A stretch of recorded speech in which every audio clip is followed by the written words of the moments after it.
Good morning, everyone. Welcome to the webinar of Economic Substance Regulations and Ultimate Beneficial Owner Regulations in UAE. I have this for that.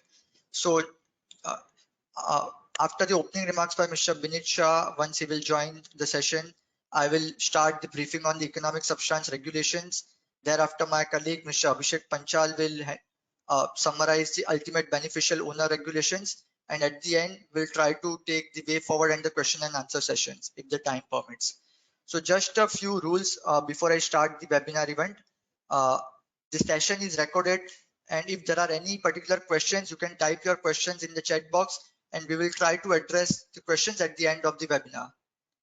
I hope every one of you are keeping well in this pandemic, and I welcome you all for this webinar event.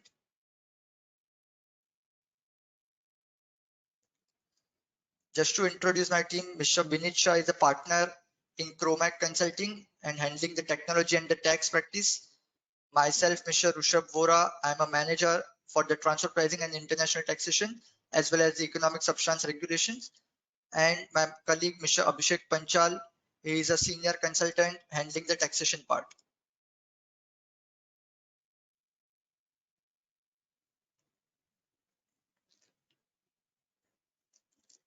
Good morning, everyone. Yeah, Rushabh. Now I hope you can hear Yes, we everybody. can hear you, Mr. Binit. That's great. Yes. Yeah. Yes. Welcome everyone in this education series of webinar by the Crow, and it's really our pleasure to serve you better and about this knowledge. And regularly we are conducting the webinar on the different subject. So today we are here with the ESR and UBO, which is a very hot topic in the market. Basically, people are some places there is a dilemma in that whether it's applicable to them or not, and this everything need to be cleared by our champions, Mr. Rushabh Vora and Abhishek will give you the highlight on that. So over to Rushabh, please take care. Yeah. Great. Thank you for summarizing, Mr. Binit. So let us begin with the ESR objective before we go on to the compliance requirement and the details of the ESR part. So ESR as a topic has been introduced by UAE because of the two international requirements, mainly on the tax transparency side. So one of the requirement was UAE's commitment to signatory to OECD inclusive framework, which UAE has signed in 2018. So because of the member of OECD inclusive framework, UAE has to comply with certain mandatory requirements. And one of the mandatory requirement, to introduce the tax transparency measures in the country was to introduce economic substance regulations. At the same time, the another requirement was to assess the framework of the UAE's tax transparency by the European Union. European Union has included UAE as a part of the blacklist list by the European Union for non-cooperative jurisdictions. In order to get out from that blacklist of non-cooperation jurisdictions from tax side, UAE has also introduced the economic substance regulations. So mainly the requirement was from the international pressure to maintain a tax transparency provisions in the country in line with the international tax practices, and that's why UAE introduced the economic substance regulations. The objective was mainly to ensure that companies who are operating and companies who are registered in UAE are not shifting their profits outside UAE, and the profits are in commensurate with the economic activity undertaken by those companies. So that is the basic objective, wherein the companies need to demonstrate how the economic activity has been conducted in UAE, and thus the profit is incommensurate with those economic activity. So that's the broader agenda or broader objective as to why the substance regulation has been introduced in UAE. Let us have a look on the global footprint. So right now, while the webinar is only towards the economic substance regulations of UAE, let us have a look that similar regulations have been introduced by most of the other tax havens in the world. Like you can see in this particular map, Cayman Islands, the Bermuda, BVI, the Guernsey, Bahrain, Seychelles, Mauritius, most of the tax havens have introduced the similar economic substance regulations in line with the similar objective. Similar to UAE, these countries were also included as a part of the blacklist by European Union, or they are also a signatory to OECD now. So something similar to UAE, this country have also introduced the substance regulations. So it is not a specific relating to UAE, but similar regulations are present across the world right now. Though there are country specific modifications in the regulations, but the overall objective remains the same. So that's how it is important, to understand the compliance requirement within UAE right now from substance regulations perspective. Let us have a look at the UAE landscape of the substance regulations. So as a quick look from where the journey begins from the substance regulations in UAE. So early in April 2019, the government introduced the economic substance regulations, and thereafter the compliance because of those regulations have been taken place up to June 2020. Right after the compliance of the regulations, Ministry of Finance amended the regulations significantly and have introduced the amended regulations in August 2020. That was something significant move in front of implementation towards economic substance regulations. And in August 2020, these amended regulations, which expanded the scope of the regulations quite widely. And thereafter, up to Jan 2021, the first compliance of the economic substance regulations have already been undertaken. Most of you must have already been complied by January 2021 for the first year. And thereafter, right now, we are at a stage wherein the second compliance is due by June 2020 for June 2021 for the year ending December 2020. So it is important to have a look of, the common mistakes or the common challenges that most of the companies have faced in the first compliance season, so that it is early preparation would be recommended before the second compliance is due in June 2021. Before we go to the challenges and the common mistakes people generally do while complying with the regulations, let us have a glance through of the amended substance regulations that has been introduced by the Ministry of Finance. The first and the foremost requirement is to identify whether a particular licensee, which licensee are mandatorily required to comply with the regulations. So the amended regulations has only included the juridical or unincorporated partnerships, whoever is situated in either UAE onshore or the free zone. All those licensees need to mandatorily comply with the regulations. This also includes a limited liability company or a private or public company or a joint venture company or a partnership firm. However, the amended regulation has specifically excluded the natural persons, the sole proprietorship, the trust or the foundation to comply with these regulations.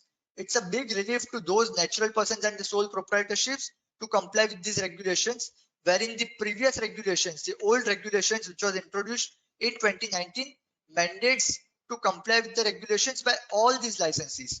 So it's a big relief by Ministry of Finance to exclude natural persons and the sole proprietorship and the trust and the foundations to comply with these regulations.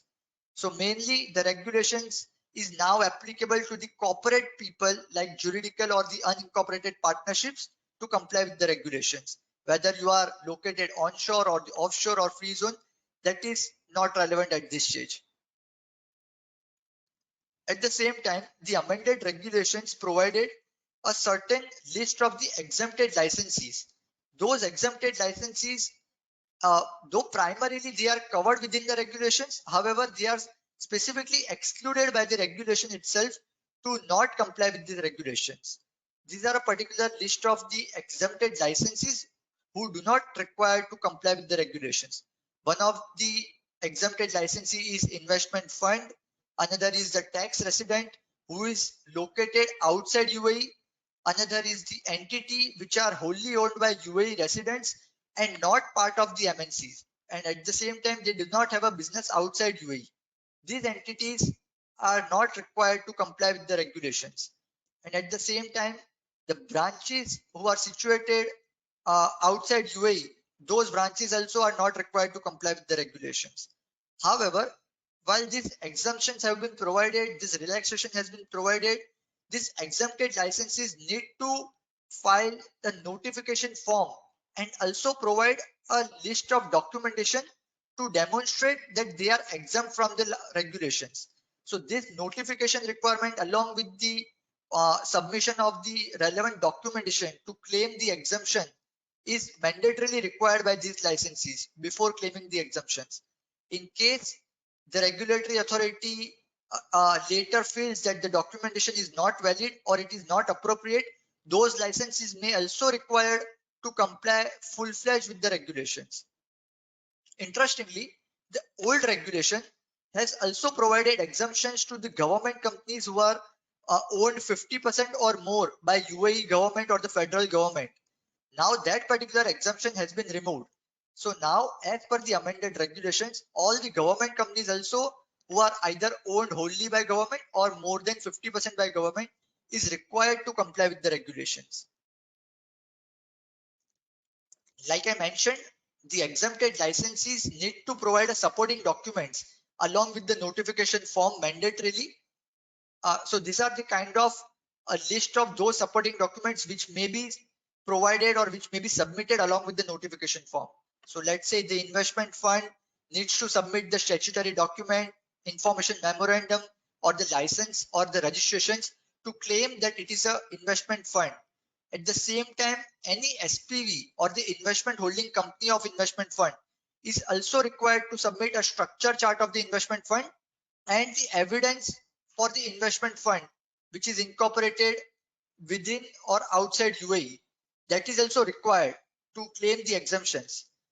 At the same time, the tax resident jurisdictions other than UAE is required to submit the tax residency certificate or any other document issued by the foreign tax authority evidencing the residential status that is mandatorily required to claim the exemptions. The entity, like we mentioned, the entity which is wholly owned by the UAE resident is required to provide the shareholder register, the structure chart, the proof of the nationality, the financial statement to claim that these are the exempt licensee that is mandatorily required to submit. At the same time, branch of a foreign entity whose relevant income is subject to tax outside UAE is also required to submit a tax residency certificate or any other document issued by foreign tax authority evidencing residential status. So while all these supporting documents may be an illustrative list, however, a notification is mandatory and to provide a supporting documents is mandatory.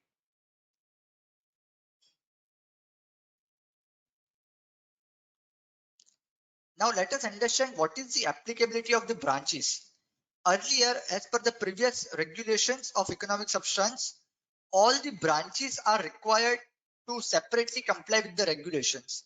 And that was quite a burdensome for many multinational enterprises which are having, more than one or a significant number of branches in UAE. Because to comply all the branches separately, that was quite time consuming, at the same time burdensome. In order to provide a relief to those MNCs which are operating a multiple branches, now the amended regulation has provided a separate applicability to the branches. So there are three bifurcations we have made here to understand what are the applicability of the branches. One of the first category is the UAE branch of UAE entity. Another category is the foreign branch of UAE entity. And the third is the UAE branch of foreign entity. Let us take a look on the first category, that is UAE branch of UAE parent entity. Ministry has understood the consequences or the challenges faced by MNCs that UAE branch of the UAE entity is just the extension of the parent entity or the head office, and therefore those are not considered as a separate entity for ESR regulations, and therefore these UAE branches of UAE entity are not required to comply with the regulation separately. At the same time, the foreign branches of UAE entity, again, since the provision is something similar and since the UAE entity is consolidating the activities or the income of the foreign branches as well, those foreign branches of UAE entity are also not required to comply the regulation separately, provided the branch is subject to tax outside UAE. At the same time, the UAE branch of the foreign entity, those UAE branches of the foreign entity is required to comply with the regulations unless the relevant income of those branches are subject to tax outside UAE. In those cases, those foreign entity and the branches are not required to comply here. In case those relevant income is not subject to tax outside UAE, in that case, the UAE branches of those foreign entity is required to comply. So that's implications on the branches part, wherein the significant relaxation has been provided by Ministry of Finance to reduce the compliance burden. Let us have a look the relevant activities covered by the economic substance regulations, which are covered within the regulations, and those businesses are required to comply with the regulations. So the economic substance regulations has provided a set of 9 activities per se. These activities, first of all, a company needs to identify whether a business of an entity falls within those particular activities, and if yes, a compliance needs to be undertaken. A demonstration needs to be required to to provide a substance of economic activities. So these activities are the banking activity, the insurance activity, the fund management activity, the lease finance activity, headquartered activity, shipping activity, holding company activity, intellectual property activity, and the distribution and service center activity. So while these activities look quite simpler to understand the scope and the coverage, Ministry of Finance has also provided a detailed guidance in the form of, to understand what is the coverage and the scope of these activities and to which businesses are covered in these activities. Most of the businesses and most of the persons operating in UAE right now are struggling to identify the applicability of these activities to their business model. So it is quite critical to understand whether your business model is falling within the activity or no, because many of the activities, the coverage is quite wider, like the distribution and the service center activity, the headquartered activity, the lease finance activity. The coverage and the scope is so comprehensive that most of these businesses operating under similar activity may fall within the regulations, and those companies need to comply with the regulations. So it is the first and foremost critical conditions to understand the applicability of the regulations basis these relevant activities. We will cover the details of few of the activities by way of a case study in the coming slides. So I'm not going right now in detail for all these activities. At the same time, just to highlight that Ministry of Finance has also announced a advisory note in financial year 2020 in order to provide a guidance to demonstrate the substance regulations. Like, we are aware that we are in the phase of the COVID pandemic right now, and there are many challenges in terms of traveling, the quarantine requirements, and because of these challenges, it is not possible or it is difficult for many of the companies to demonstrate the substance requirement. In order to provide the guidance as to how one can demonstrate the substances during this pandemic time, also the ministry announced the advisory note, wherein they have provided a separate set of guidance note, wherein they have mentioned that maybe if the foreign directors cannot travel to UAE because of the travel restrictions or the quarantine requirement, UAE companies are recommended to appoint alternate directives to ensure a decision making process within UAE. At the same time, they have also mentioned that these are only the temporary relaxation that has been provided, and businesses need to comply with the ESR test mandatorily, even though there is a COVID pandemic scenario is ongoing. So that is quite critical to understand that Ministry of Finance is quite aggressive in terms of mentioning that these are temporary phase of COVID pandemic, and irrespective of that, companies need to undertake a proper compliance and the demonstration of the economic substance test, to provide a directed and managed conditions, to provide a board meetings within UAE. So all those conditions, in spite of the COVID scenario, needs to comply mandatorily, though there are certain relaxation that has been provided. At the same time, the deadline for December 2020 financial year will be again kept the June 2021 only, and at present we are not hearing that ministry is planning to extend the deadline.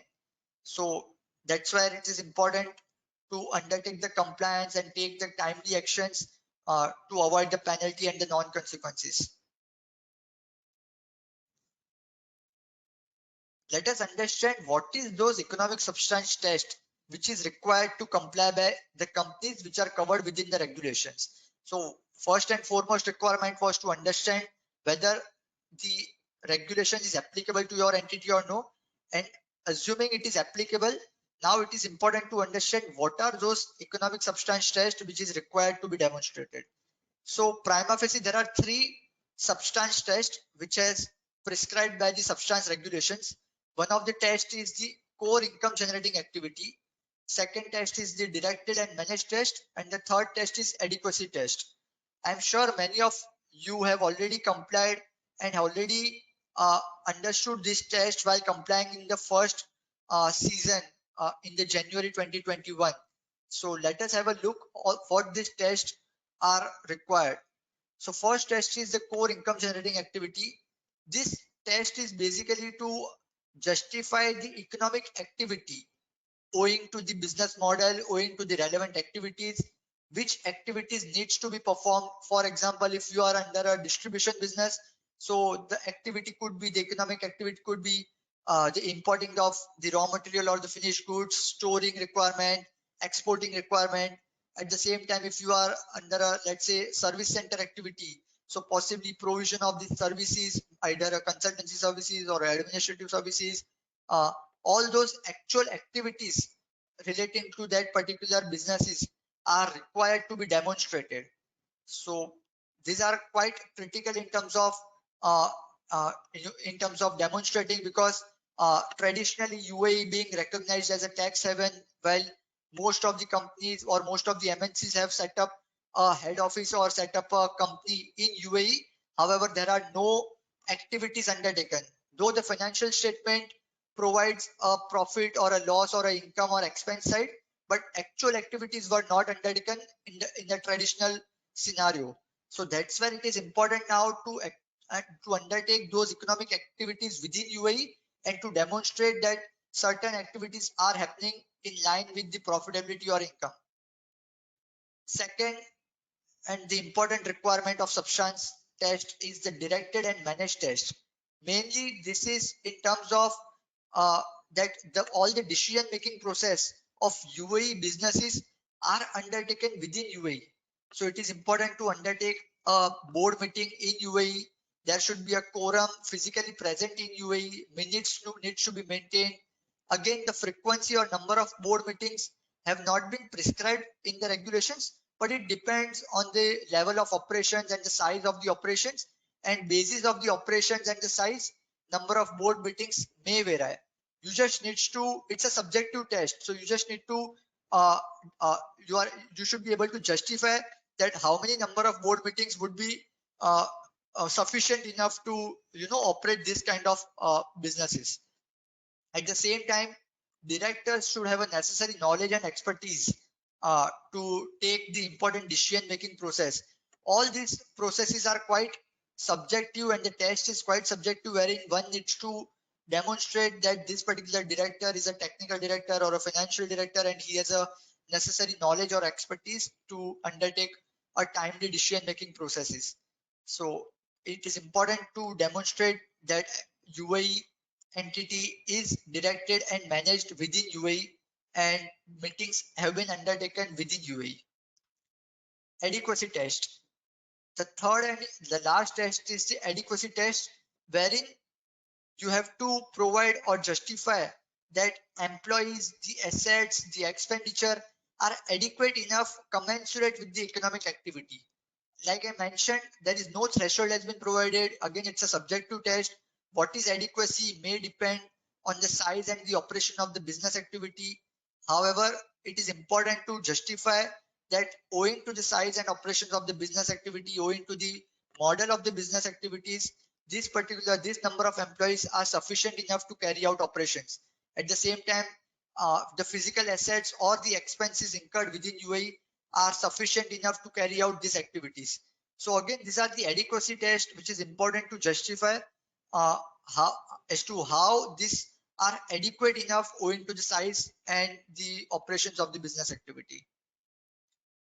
In fact, just to share my practical experience, many of the companies which are located in other tax havens like Cayman Islands, Bermuda, British Virgin Islands, it is difficult for them right now to comply the similar substance test in those regions. Specifically, it is difficult for them to travel to those regions, wherein the similar board meetings or the decision-making process needs to be undertaken in those particular countries, and it is difficult for a director or board member to travel to those countries which are quite far. So that's where many of those companies are also revisiting the or exploring the opportunity to shift their operations from those tax havens to UAE now. So in a way, it's a blessing in disguise, wherein many of those tax haven countries are exploring the opportunity to shift their operation to UAE, because it is quite easier to travel to UAE as compared to those tax havens, and to undertake or to employ employees in UAE, it is quite easier as compared to those tax havens, wherein it is quite far from the region. So it's a blessing in disguise, I would say, to comply with this substance requirement. Let us understand what are the actual compliance requirement and the penalty provisions. There are twofold requirements, I would say, to comply with the regulations. One is the filing of the notification form, and the second is the filing of the ESR return. So now many people gets confused as to why there are two separate forms to comply with these regulations. So let me just elaborate on that. The notification form is a quite simpler one-pager form wherein the companies need to provide the information whether those are undertaking a relevant activity or no, and whether the income is earning from those relevant activity or no. So while the form looks quite simpler, it is important to understand whether the regulation is applicable or no, and thereafter file a notification form. Because if the particulars have been filed inaccurately or incorrectly, there is a penalty provisions in place, and Ministry of Finance is quite active right now to issue a penalty notices. Once the notification form is filed within 6 months from the end of the accounting year, so that means for December 2020, the notification needs to be filed by June 2021. And if the regulation is applicable, and if the company has also earned income from the relevant activity, the company is also required to file a detailed economic substance return, which is due within 12 months from the end of the accounting year. So let's say the company is following the December 2020 as the accounting year, the notification needs to be filed by June 2021, and the return needs to be filed by December 2021. So this timelines is depend on the year ending of the particular entity. So in case your year ending is, let's say, March or June, the timeline will vary according to the accounting year ending. Like I mentioned, the penalty provisions has been prescribed in the regulations, and there are quite aggressive penalty provisions in place. Like if you see, it ranges from AED 20,000 to AED 4 lakh. And moreover, if the consequences, if the non-compliance is such a huge that it may also provide a penalty of the cancellation or the suspension of license. So Ministry of Finance and the regulatory authority has a power to cancel or to suspend the license also if the company is not complying with the regulations. So these are quite aggressive and stringent penalties, and there are many notices that has been gone to many companies which are not complying with the regulations.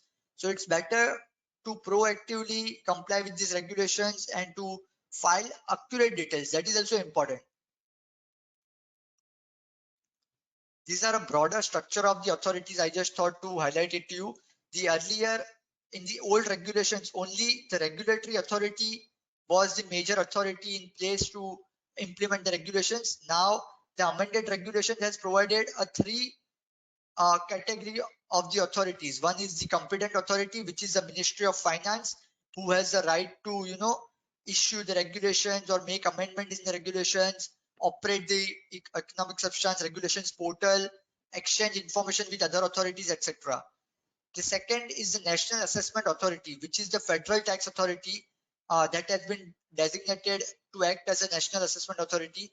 the role of Federal Tax Authority is, to undertake the assessment, to determine the substance test, at the same time to impose the penalties and hear or decide the appeals, to issue the form or the manner of the substance report, etc.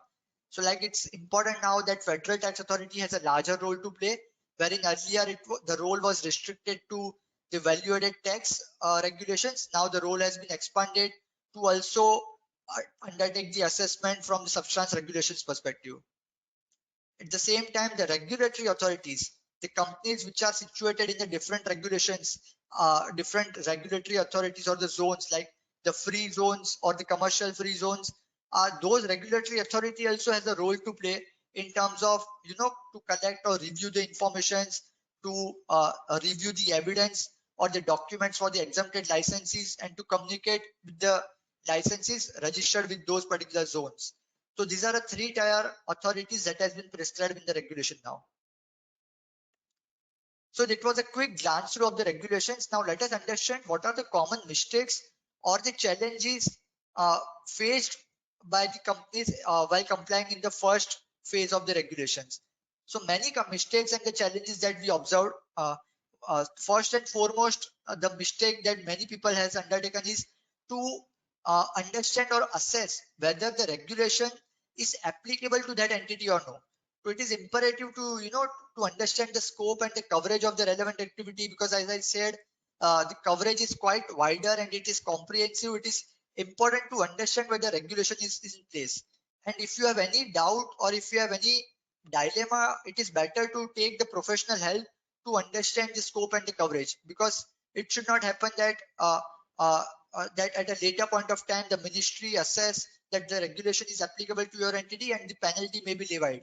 So it's important to assess the regulations and the coverage of the regulations to your entity.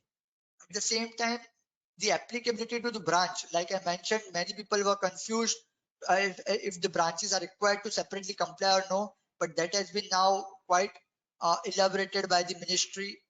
Another mistake has been conducted was to the reportable period for which the regulation is applicable, especially for the companies which are incorporated during the year and following a long accounting period to prepare the financial statements. So those entities are required to comply after the long accounting period over or the financial statement for this period gets prepared.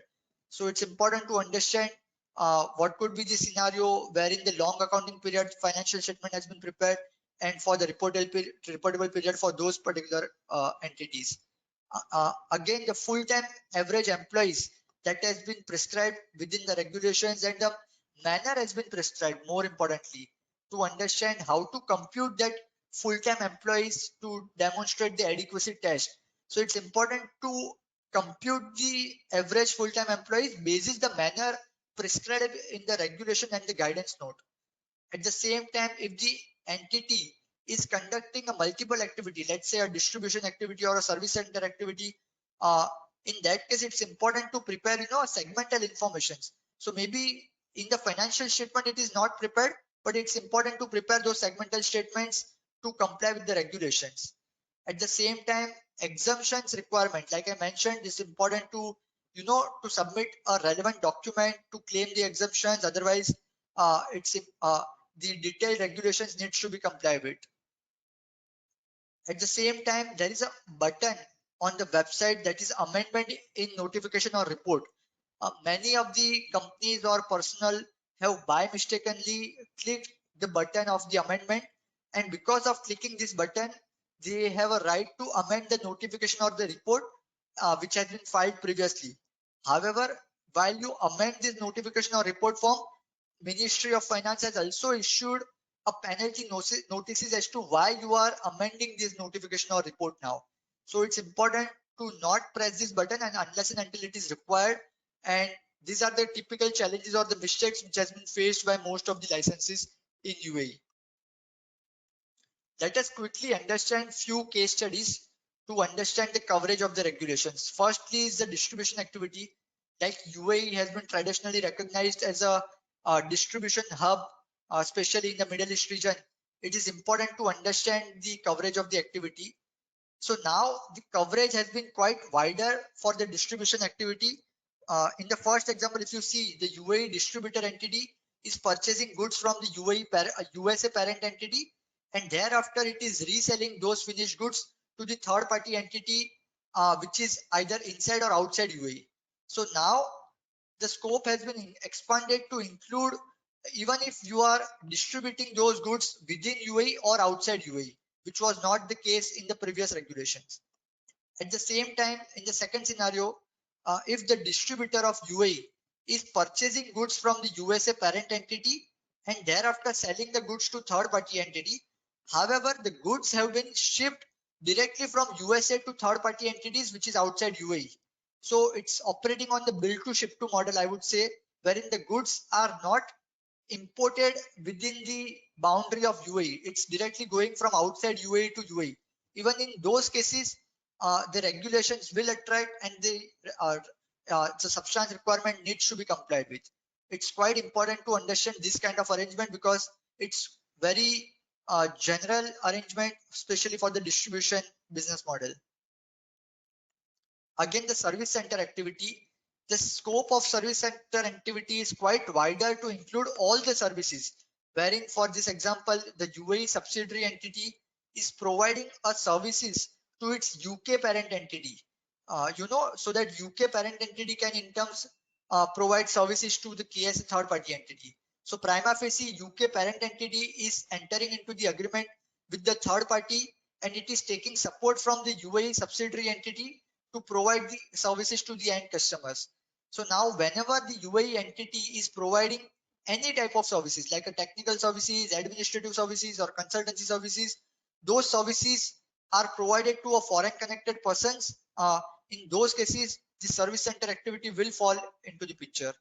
So it's not restricted only to the technical services, but also includes the management services or the administrative services as well to include in the substance requirement. Holding company activity. For example, the ABC USA parent entity has a subsidiary in UAE, that is XYZ, and in turn XYZ UAE entity has a subsidiary in KSA, India and France. The scope is so vast that it's a sole functions of acquiring and holding equity interest is covered in the holding company activity. So for example, if the XYZ UAE entity is undertaking any other separate commercial activity in addition to holding the stake or equity interest in PQR, XYZ or DEF entity, it will not get covered under holding company activity. So only and only if the UAE entity is just undertaking the functions of holding and acquiring equity interest in those and other subsidiary entities without undertaking any other commercial activities, thereafter you will fall under holding company activities. And relaxation again has been provided in terms of reduced substance test for holding company activity, wherein the directed or managed tests are not required to be complied with whilst demonstrating the substance test. The last and the foremost right now we have covered in this webinar is the headquartered activity. For example, the Netherlands group is holding a stake in UAE entity, which is in turn holding a stake in another UAE subsidiary entity, India subsidiary entity, and the Singapore subsidiary entity. Now the role of the Netherlands entity as the ultimate parent entity of the group, is to provide the overall vision and the mission of the group. But at the same time, UAE entity is also providing a senior management support or a guidance to its intermediate subsidiary entity. So headquartered activity per se doesn't necessarily mean that UAE entity should be an ultimate parent entity. In spite of that, it's an intermediate holding company, just that it is functioning for other subsidiary entities to provide a substantial support or a responsibility to provide a success of the group, and it is provide a guidance to its subsidiary entity, to for the overall performance of the group. It is also included as a part of the headquartered activity. So it is irrespective that whether UAE entity is a parent entity or the ultimate parent entity, the headquartered activity may get triggered. So it's important to understand this kind of consequences. With this, I end my session on the economic substance regulations. I would recommend each and every companies to to assess the regulations to your entity owing to the fact pattern and thereafter undertake the timely compliance. Right now, I will hand over the mic to my colleague, Mr. Abhishek Panchal, to brief on the ultimate beneficial owner regulations. So Abhishek, over to you. Thanks, Trusha, for this wonderful and valuable insight on the ESR. I'm sure it's going to be helpful to our valuable audience since the deadline to file the ESR notification is approaching for majority of the clients is 30th June 2021. So Ramadan Kareem to all my audience, and may this holy month of Ramadan bless the entire mankind. So now we'll be moving forward to discuss the another important regulation, that is ultimate beneficial owner. So first and foremost, I would like to brief you about the objective of this regulation and why this regulation has been introduced in the UAE. So the main objective is to comply and cooperate the international requirements, to adopt good governance and to increase the transparency, a robust transparency method. So which are the international requirements that is important to be complied with? First is FATF, that is Financial Action Task Force. Another is OECD, that is Organization for Economic Cooperation and Development. The core objective of FATF is to set out a basic framework to combat the anti-money laundering and the terrorist financing. So this has laid down to a framework of Anti-Money Laundering Act, and which is applicable to all across the globe. The another international requirement is OECD. Primary objective of this OECD is to stimulate the economic progress, to ensure healthy trade practices, and to prevent harmful tax practices as well. So they have come up with the BEPS requirement, which requires to identify the individual who is actually running the show, and their name might not be traced because of the multi-layer ownership and the complex ownership structure. So because of this, to achieve this objective of BEPS, it is important to comply the ultimate beneficial ownership regulation. Now OECD and FATF, both governing bodies, they monitor the governance practice and the compliance that has been undertaken by each member firm. So they will also issue the list of the countries which are not properly cooperating and also not making the robust step to ensure and to fight against the anti-money laundering and terrorist financing. So to avoid the blacklist and the sanction from both this governing body, UAE introduced the Anti-Money Laundering Act, and to support this Anti-Money Laundering Act, UBO regulation was introduced.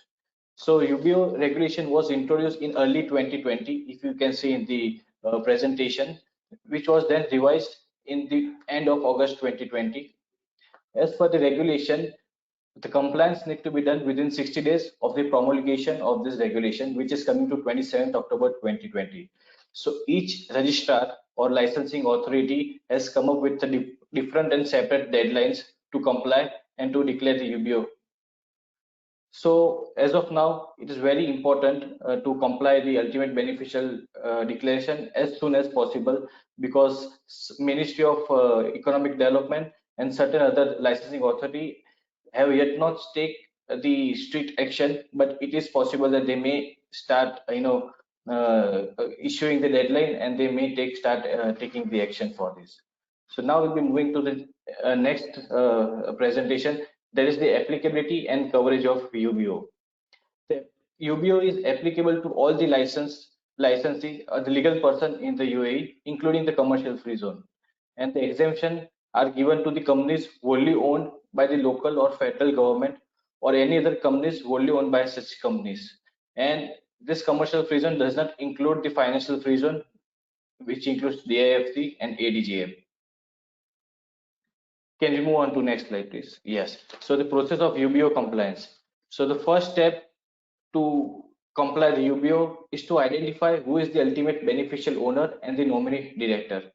The second step is to prepare and maintain various registers. It is nominee and board member register, partner or shareholder register, and beneficial owner register. So these registers need to be maintained, which requires a brief information about them, their passport details, their address details, and similar kind of details. after preparing and maintaining the requisite registers, we need to declare this with the registrar and the authorities. And the last step for the UBO compliance is to update the register and intimate within 50 days to the registrar any changes if happen in the register, previous register. And non-compliance for this UBO may lead to penalties, maybe sanction can be administered, which is yet not notified in the law, but however in the nearby future we may expect. Many of the regulatory authority have come up with the penalty provision, which ranges from 1,000 dirhams to 20,000 dirhams for non-compliance or providing the false information. So now we'll be moving to the next step, and most important step for this compliance is the identification of ultimate beneficial owner. So this process is divided into 3 tests. The primary test need to be taken care first to identify the ultimate beneficial owner. So the individual who owns or controls the company directly or indirectly through holding 25% or more equity or having 25% or more voting powers of the company or power to appoint and dismiss the majority of the shareholders, majority of the directors, apology. So if primary test is met, any individual is falling under any of the parameter, then he will be considered as ultimate beneficial owner. However, if there is suspect or if we cannot identify any of the individual considering the primary test, then we have to move to secondary test, which says that any natural person who exercises control over the legal person through other means shall be considered as deemed UBO. Now, exercise control over legal person through other means is very subjective and which need to be assessed with reference to a factual assessment. For example, any head of the company, MD or CEO who is not identified as UBO considering the primary test, then he must be considered here. If he is exercising the control over the operation, if he is the influencer, if he is the decision making, then he will be considered as UBO under the secondary test. And even though after secondary test, if we are not able to identify him as a UBO, then the third and the residual test is the service management officer shall be deemed to be a UBO of the company. So can we move on to next slide, please? Okay, so I have presented a case study where we will identify the ultimate beneficial owner for company A. Assuming company A is a UAE based entity, hence the ultimate beneficial regulation will be applicable to him. So we can see a company A is held by 3 individuals, Mr. A, Mr. B, and Mr. R, each having 20% stake, and a corporate shareholder, that is company B, is having 40% of the stake. Now, as per the regulation, we need to identify the ultimate beneficial owner. So the first thing, we will apply the primary test, which says that any individual who is owning more than 25% of the equity. So here, if we look into the first layer, primary layer, no individual is owning equal to or more than 25% of the stake. But that is not the case. We need to look into the entire structure of the ownership, and then we need to derive whether there is an indirect holding of equity in the licensee. So here, company B, which is a corporate shareholder, is also held by Mr. Z and Mr. B having 50% each stake. So in the right hand presentation, you can see Mr. A, who is directly owning 20%. However, he doesn't own indirect ownership in the company A. So his total equity in the company A will be 20%. So he won't be considered as ultimate beneficial owner. Now, Mr. B, whose direct ownership in company A is 20%. However, he is also owning 50% in company B, which is directly the shareholder of company A. So 50% of 40% comes to 20%. So Mr. B directly owns 20% and indirectly owns 20% in company A, which is coming to total equity stake of 40%, which is more than 25% as per our primary test, and hence he shall be considered as ultimate beneficial owner. Mr. Z, his ownership is less than 25%, so he won't be considered as ultimate beneficial owner, and same Mr. R as well. Yes. So the convergence of UBO and ESR. Both UBO and ESR are separate regulation with different intent. However, both the information together depicts the transparency, specifically tax-related transparency of any organization, be it activities undertaken, group structures, ultimate owners, substance test, etc. So at the time of filing the UBO declaration, specifically JAVSA is asking for ESR details like whether ESR is applicable, whether the relevant activity has been undertaken, if yes, then which activities has been undertaken. So it is very important to maintain the consistency in both the law, because we cannot perform assessment separately for in complying with each regulation, right? So the information that we are furnishing at the time of ESR law has to be in line with what information we are furnishing to UBO to comply the UBO regulation as well. Similarly, ESR reporting also requires to furnish UBO informations. However, as per the article of ESR, UBO definitions says that any individual owning equal to or more than 25% of the stake is considered as ultimate beneficial owner. So, for example, if any of the individuals, if any of the company does not have any individual owning more than 25%, then in that case, no individual shall be considered as ultimate beneficial owner. So the definition mentioned in the ESR is a restricted one. However, this UBO regulation is an open-ended definition, which has to, and as per the regulation, that has to be ultimate beneficial owner at the end. So from now, from the next slide, Mr. Rushabh, my colleague, will be taken care. Thank you. Thank you, Abhishek, for the wonderful briefing on the ultimate beneficial owner regulations. And like Abhishek mentioned correctly, that it's important to understand the objective of both ESR and UBO regulations. So as such, while the requirement is quite different in terms of the regulations, however, at the same time, both relates to the both relates to you know uh, the tax transparency related measures, and that's where while he mentioned that the UBO definition as per ESR is different and as per UBO regulation is also different, it's important to maintain a consistency between both the forms so that there is no consequences at a later point of time. So with this, I just mentioned the way forward, which is important, to identify first of all and foremost, it is important to identify the applicability and to assess the applicability of the regulations. One needs to keep in mind the intent of the regulations and at the same time examine the facts and the fact pattern of a particular case, because it's quite subjective and quite subjective analysis needs to be undertaken to understand the applicability of the regulations. At the same time, after analyzing the applicability, if there are any gaps in terms of substance requirement, in terms of demonstrating the test, it's important to identify those gaps or to reevaluate the requirement, and thereafter to analyze what could be the challenging areas or the risk areas which needs to be identified and which needs to be complied with in the future.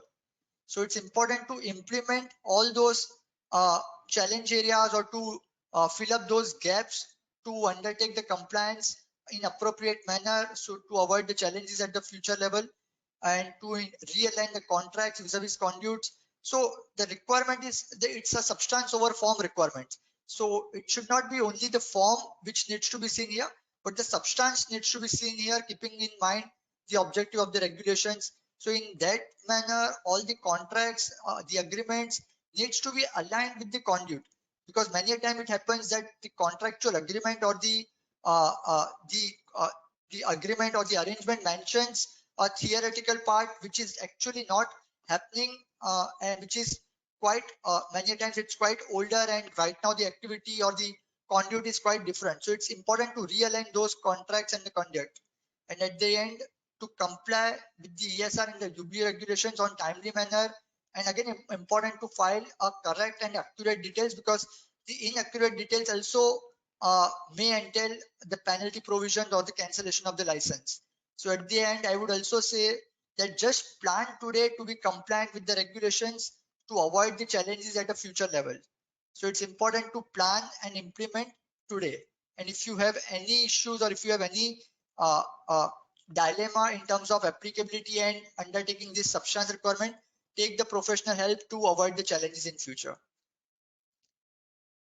with this, I conclude my webinar, and we have a couple of minutes left to conclude the webinar. So let us see if there are particular questions, and we can try addressing a couple of questions here.